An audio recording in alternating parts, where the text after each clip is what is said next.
नमस्कार, सुप्रभात. मी श्वेता. तुम्ही पाहताय न्यूज 18 लोकमत. नमस्ते महाराष्ट्रमध्ये तुमचं स्वागत. या बुलेटिनच्या सुरुवातीला बातमी अमरावतीमधून. छत्रपती शिवाजी महाराजांचा पुतळा तिथे काढण्यात आलाय. पोलीस आणि मनपा प्रशासनानं हा पुतळा हटवलाय. राजापेठ उड्डाणपुलावरील शिवरायांचा पुतळा काढण्यात आलाय. जिजाऊ जयंती दिनी विना परवानगी हा पुतळा बसवलेला होता आमदार रवी राणा यांनी, आणि हाच पुतळा आता पोलीस आणि मनपा प्रशासनानं तिकडून काढलेला आहे. राणा दाम्पत्याच्या घरासमोर सुद्धा पोलिसांचा मोठा बंदोबस्त ठेवण्यात आलेला आहे. अमरावतीमध्ये छत्रपती शिवाजी महाराजांचा पुतळा जो आमदार रवी राणा यांनी जिजाऊ जयंती दिनी बसवलेला होता, तो पुतळा पोलीस आणि मनपा प्रशासनानं त्या ठिकाणहून हटवलेला आहे. आमदार रवी राणा यांच्या घराच्या समोर सध्या मोठा पोलीस बंदोबस्त आहे. कोणताही अनुचित प्रकार घडू नये यासाठी हा पोलीस बंदोबस्त ठेवण्यात आलाय. अमरावतीमधील राजापेठ उड्डाणपुलावरील छत्रपती शिवाजी महाराजांचा बसवलेला पुतळा हा काढून टाकण्यात आलेला आहे. यावरून वाद निर्माण झाला, कारण आमदार रवी राणा यांनी हा पुतळा बसवलेला होता कोणतीही परवानगी न घेता.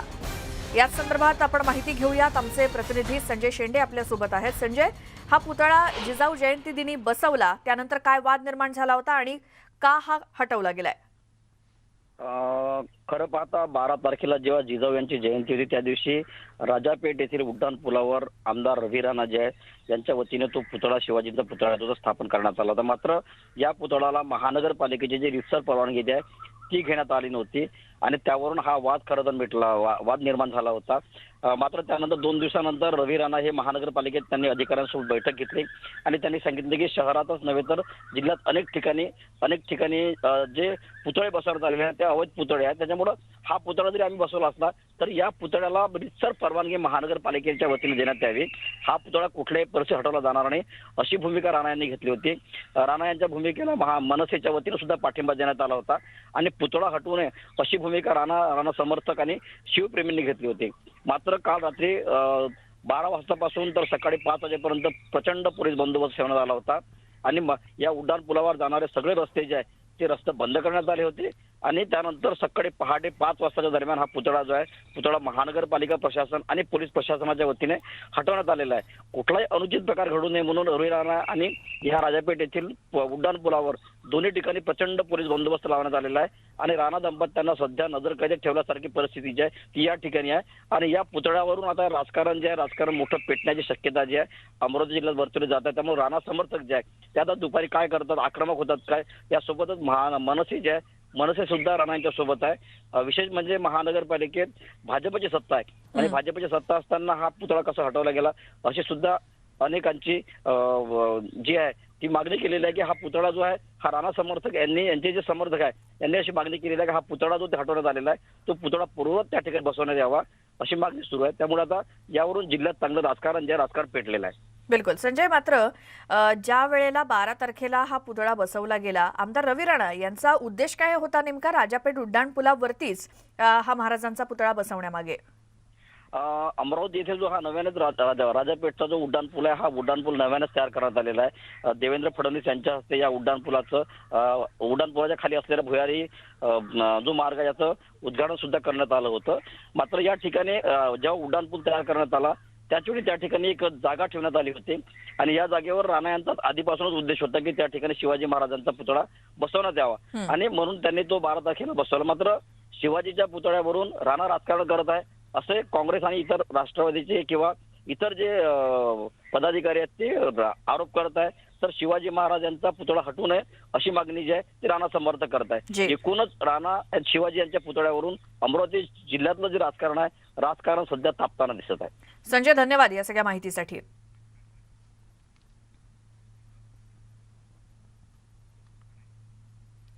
यानंतर आता पुढच्या बातम्या आहेत कोरोनाच्या संदर्भातल्या, कारण राज्यामध्ये कोरोना रुग्णसंख्या वाढीचा धोका कायम आहे. कारण काल सुद्धा राज्यामध्ये रुग्णसंख्येत मोठी वाढ झाली.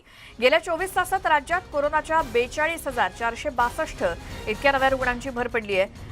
तर मुंबईत सुद्धा गेल्या 24 तासात 10,661 नव्या रुग्णांची भर पडली आहे. म्हणजे मुंबईतला रोजचा आकडा हा 10,000च्या वरतीच आहे. 11 जणांचा मृत्यू झालाय मुंबईमध्ये कालच्या एका दिवसात. तर गेल्या 24 तासात राज्यामध्ये 125 इतक्या ओमायक्रॉन बाधित रुग्णांची नोंद झाली आहे. संपूर्ण राज्यामध्ये कालच्या दिवसात 42,000 इतके आणि त्याहीपेक्षा जास्त इतके नवे रुग्ण सापडलेले आहेत कोरोनाचे. आणि मुंबईमध्ये 10,661 इतकी कालची एका दिवसातली रुग्णसंख्या आहे.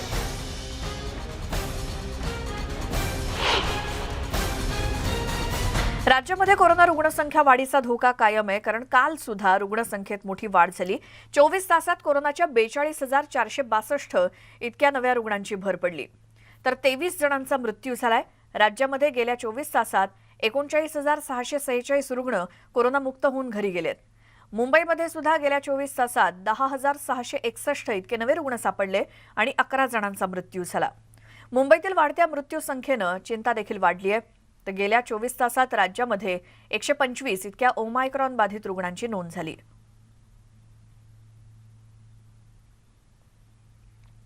आमचे प्रतिनिधी मनोज कुलकर्णी आपल्यासोबत जोडले गेले. थेट जाऊयात मुंबईमध्ये.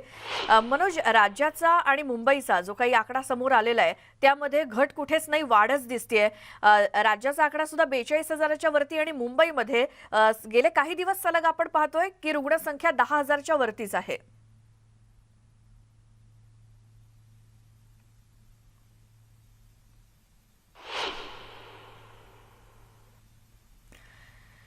मनोज, कदाचित आवाज पोहोचत नाहीये तुम्हाला, मात्र राज्यामध्ये ओमायक्रॉन बाधितांची संख्या सुद्धा वाढलेली आहे आणि त्याचसोबत इतर जे कोरोना रुग्ण आहेत त्यांची देखील संख्या 42,462 इतकी एका दिवसाची होती. त्यामुळे अजूनही धोका कुठेही कमी झालेला नाही असं म्हणायला हरकत नाही, कारण मुंबईतली संख्या सुद्धा 10,600च्या वरतीच आहे. म्हणजे मुंबईतली रुग्णसंख्या ही 10,000च्या खाली यायला काही तयार नाहीये. त्यामुळे रोजच्या रोज 10,000च्या वर रुग्ण मुंबईमध्ये सापडत आहेत. 11 जणांचा मृत्यू देखील झालेला आहे. तसंच 150च्या आसपास ओमायक्रॉन बाधित रुग्ण सुद्धा संपूर्ण राज्यामध्ये सापडलेले आहेत. ही तीनही ठिकाणची आकडेवारी, 3 ठिकाणची म्हणण्यापेक्षा राज्यातली एका दिवसातली 42,462, मुंबईतली 10,662, तर राज्यामध्ये 125 इतके ओमायक्रॉन बाधित नवे रुग्ण राज्यामध्ये सापडलेले आहेत. पुन्हा जाऊयात, आमचे प्रतिनिधी मनोज कुलकर्णी आपल्यासोबत आहेतच. मनोज, काय आणखी सांगाल? अगदी बरोबर आहे. मुंबई आणि महाराष्ट्रात कोरोना रुग्णांची संख्या आहे ती वाढतीच आहे, परंतु मुंबईचा जर विचार केला तर गेल्या 3 दिवसामध्ये सातत्याने ही रुग्णसंख्या जी आहे ती कमी होताना पाहायला मिळते. कारण 25 डिसेंबर नंतर जी कोरोना रुग्णांची संख्या वाढीस लागली होती ती मुंबईत सर्वात जास्त होती आणि महाराष्ट्रात सर्वात जास्त जे रुग्ण निघत होते ते मुंबईतले होते. परंतु आता सगळी जी परिस्थिती आहे ती विरुद्ध झालेली असल्याचं पाहायला मिळते. महाराष्ट्रामध्ये मुंबई सोडून इतर ठिकाणी कोरोना रुग्णांची संख्या वाढत आहे, परंतु गेल्या 3 दिवसापासून मुंबईतल्या कोरोना रुग्णांची संख्या जी आहे ती सातत्याने कमी होत आहे. काल 10,661 इतकी, म्हणजे 10,000च्या आसपास, 10,000च्या जवळपास ही कोरोना रुग्णांची संख्या आलेली आहे. तर परवाच्या दिवशी ही 11,317 इतकी होती. म्हणजे काल कुठेतरी 600 ते 700 इतकी ही संख्या कमी झालेली आहे आणि फक्त 11 मृत्यू झालेले आहेत. त्यामुळे कुठेतरी ही मुंबई महापालिकेसाठी दिलासादायक बातमी सुद्धा आहे. जे पॉझिटिव्हिटी रेट आहे तो 8,955, म्हणजे 84% इतका हा रुग्ण लक्षणं नसलेले रुग्णांची ही संख्या आहे. त्यामुळे ही सुद्धा कुठेतरी दिलासादायकच बात आहे. तर 722 रुग्ण हे रुग्णालयात असून फक्त 111 रुग्ण जे आहेत त्यांना ऑक्सिजनची आवश्यकता असून ते ऑक्सिजन बेडवर असल्याचं आपल्याला माहिती मिळत आहे. मुंबईत एकूण कोविड बेडची संख्या जी आहे ती 38,177 आहे आणि 5,900 बेड हे कोविड रुग्णांनी आतापर्यंतचे व्यापलेले आहेत. एकूण कालच्या दिवसामध्ये 21,447 रुग्ण जे आहेत त्यांना रुग्णालयातून डिस्चार्ज देण्यात आलेला आहे. एकंदरीतच बघितला असता हा जो कोरोना रुग्णांची वाढती जी संख्या होती तिच्यावर कुठेतरी हळूहळू नियंत्रण मिळवण्यात यश असल्याचं पाहायला मिळतंय. जी कोरोना टेस्ट असते त्या टेस्टमध्ये सुद्धा वाढ झालेली आहे. काल जवळपास 55 ते 56 हजार इतक्या लोकांची ही कोरोना टेस्ट आहे ती करण्यात आलेली होती.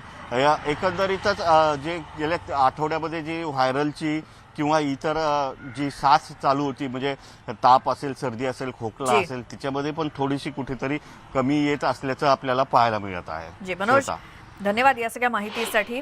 तर मुंबईमध्ये एकूण किती रुग्ण आहेत, तर राज्यामध्ये काय आकडेवारी आहे आणि ओमायक्रॉन बाधित किती रुग्ण आहेत या सगळ्याचा तपशील आपण घेतला. यानंतर पुढच्या बातमीकडे वळतोय. मुंबईतल्या दहिसरमध्ये गुंडांनी घरात घुसून एकाला जबर मारहाण केलेली होती आणि न्यूज 18 लोकमतनं ही बातमी दाखवली. त्यानंतर पोलिसांना जाग आली. त्यांनी तातडीनं कारवाई करत 5 आरोपींना बेड्या ठोकल्यात. गुंडांनी दारूच्या नशेत तरुणाला मारहाण केली होती आणि आम्ही मारहाणीचा सीसीटीव्ही समोर आणलेला होता. तरुणाला मारहाण करताना गुंड कॅमेऱ्यामध्ये कैद झाले होते आणि आता 5 आरोपींना बेड्या ठोकल्यानंतर दहिसर परिसरातील गुंडांची दहशत कमी होण्यास मदत होईल. काल न्यूज 18 लोकमतनं दहिसरमधील गुंडांची दहशत दाखवलेली होती आणि एका तरुणाला गुंडांनी मारहाण केली होती घरामध्ये घुसून. त्यानंतर पोलिसांनी मारहाण करणाऱ्या 5 गुंडांना अटक केली आहे. आणखी आरोपींचा शोध सुरू आहे. याच संदर्भात पुन्हा जाऊयात. आमचे प्रतिनिधी मनोज कुलकर्णी मुंबईतून आपल्यासोबत आहेत.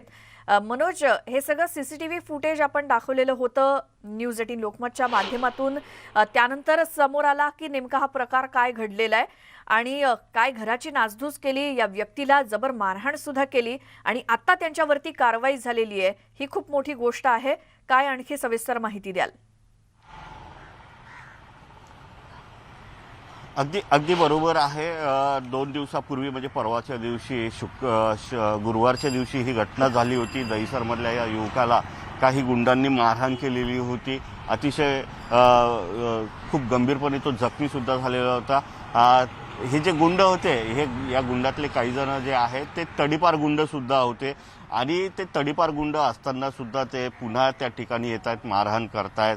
हा सगळा जो प्रकार झाला होता तो सीसीटीव्हीमध्ये सुद्धा कैद झाला होता. पोलिसांनी हे सगळं बघितल्यानंतर, तक्रार आल्यानंतर 2 जणांना अटक केली होती. त्यानंतर पुन्हा जे त्या टोळक्यामध्ये सामील झालेले होते ते एकूण असे काल 3 जण, असे एकूण 5 जणांना अटक करण्यात आलेली आहे.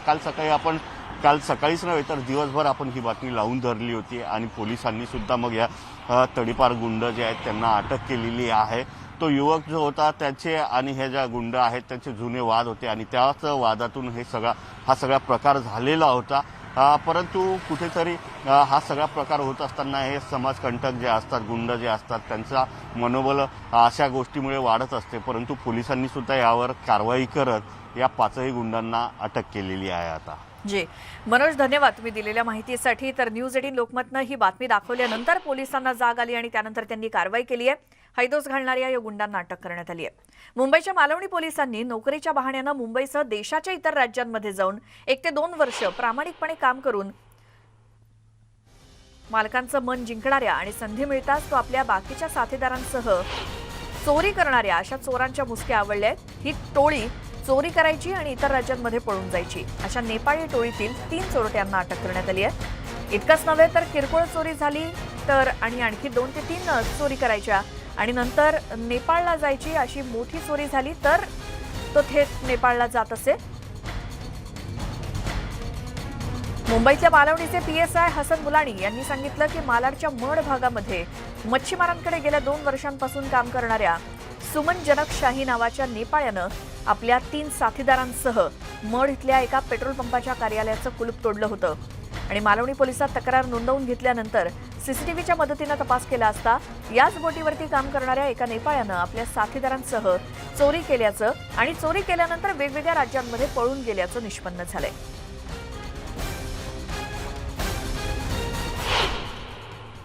एक आरोपी बँगलोर येथून अटक करण्यात आला, एक आरोपी राजकोट येथून अटक करण्यात आला व एकाला मड येथून ताब्यात घेण्यात आले.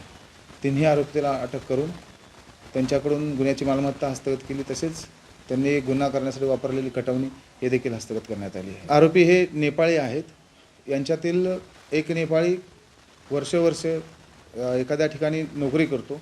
तेथील मालकांचा विश्वास संपादन करतो. विश्वास संपादन करून तो तिथली रेखी करून त्याच्या साथीदारांना त्याची माहिती देतो आणि माहिती देऊन त्यानंतर ते नेपाळी लोक दुसरे जे बाहेरचे नेपाळी आहेत ते येतात सदर ठिकाणी आणि येऊन त्या ठिकाणी कुणी नसताना घरफोडी करून मालमत्तेची चोरी करतात. यानंतर बातमी आहे एका अपघाताची. मुंबईमध्ये डंपर आणि ऑटो रिक्षाची धडक झाली. मुंबईतल्या जोगेश्वरी विक्रोळी लिंक रोडवरचा हा अपघात आहे. यात रिक्षा चालकाचा उपचारादरम्यान मृत्यू झालाय. लिंक रोडवरती दुर्गानगर जवळ रात्री उशिरा वाळूनं भरलेला ट्रक भरधाव वेगानं जात असताना रिक्षावरती उलटला. यामध्ये रिक्षाचं मोठं नुकसान झालं. अपघातानंतर डंपर चालक घटनास्थळावरून फरार झालाय आणि पोलीस त्याचा शोध घेत आहेत. तर मुंबईतल्या जोगेश्वरी विक्रोळी लिंक रोडवरती झालेला हा अपघात आहे आणि तिथे एक वाळू भरलेला ट्रक हा एका रिक्षावरती उलटला. भरधाव वेगानं तो येत होता आणि यामध्ये रिक्षाचं तर मोठं नुकसान झालंय आणि रिक्षा चालकाचा उपचारादरम्यान मृत्यू देखील झालाय. यानंतर जो ट्रकचा चालक होता तो मात्र फरार झालाय. पोलीस त्याचा शोध घेत आहेत.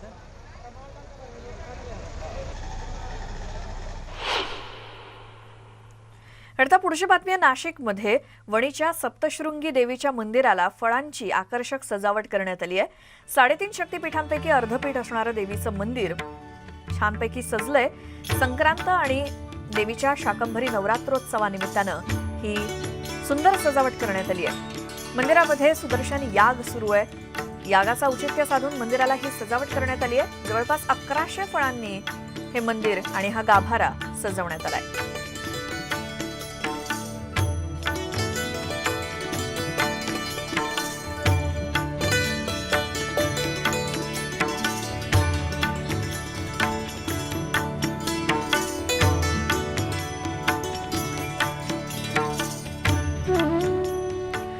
मकर संक्रांती निमित्तानं गेल्या 3 दिवसांपासून येवल्यामध्ये सुरू असलेल्या पतंग महोत्सवाची काल सांगता झाली. फटाक्यांची आतिषबाजी करत पतंग महोत्सवाची सांगता झाली. यावेळी आकाशामध्ये असंख्य दिवे सोडून फटाक्यांची तुफान आणि आकर्षक अशी आतिषबाजी पाहायला मिळाली. त्यामुळे संपूर्ण आसमंत उजळून निघाला होता. शहरामध्ये सर्वत्र फटाक्यांची रोषणाई होती आणि आतिषबाजीमुळे डोळ्यांचं अक्षरशः पारणं फेडणारं असं दृश्य खास न्यूज 18 लोकमतच्या प्रेक्षकांसाठी.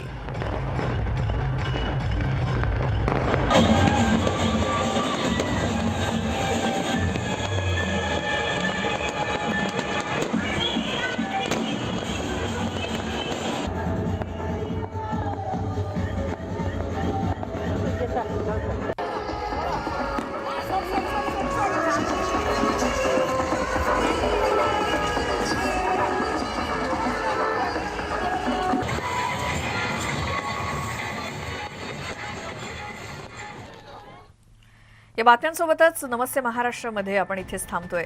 मात्र सगळ्या ताज्या बातम्यांच्या अपडेटसाठी न्यूज 18 लोकमतच्या YouTube चॅनलला सबस्क्राईब करायला विसरू नका. फेसबुक, ट्विटरवरती सुद्धा मला फॉलो करत राहा. त्याचसोबत घराबाहेर पडताना मास्क वापरा आवर्जून आणि सगळे नियम पाळा. सुरक्षित राहा.